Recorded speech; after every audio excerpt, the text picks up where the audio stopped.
একটা হচ্ছে থাইরয়েড গ্ল্যান্ডটা অনেক বেশি বড় হয়, যদি বড় হয়ে অনেক ফুলে গেলে তখন আমাদের শ্বাসনালীর উপর প্রেশার দিতে পারে, সেক্ষেত্রে আমরা শ্বাস বন্ধ হয়ে যেতে পারে, বা গলায় অনেক ভারী একটা বস্তু নিয়ে সারাদিন কাজ করছি, এটা খুব খারাপ লাগতে পারে, প্রেশারিক।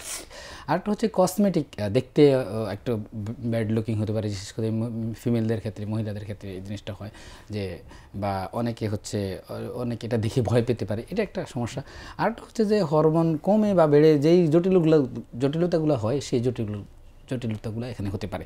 যেমন হরমোন বেড়ে গেলে যে ধরনের অ্যারিথমিয়া বা কার্ডিয়াক অ্যাক্টিভিটি বেশি হয়ে যাওয়া, বা অতিরিক্ত ঘাম, একদম ওজন কমে যাওয়া, চোখ বের হয়ে যাওয়া, এটা হতে পারে। আবার থাইরয়েড কমে গিয়ে অনেক সময় অনেক মোটা হয়ে যাওয়া, স্থূলতা হয়ে যাওয়া, তারপর হচ্ছে এই কোষ্ঠকাঠিন্যতা হয়ে যাওয়া, অনিয়মিত ঋতুস্রাব বা মাসিক, এগুলো হতে পারে।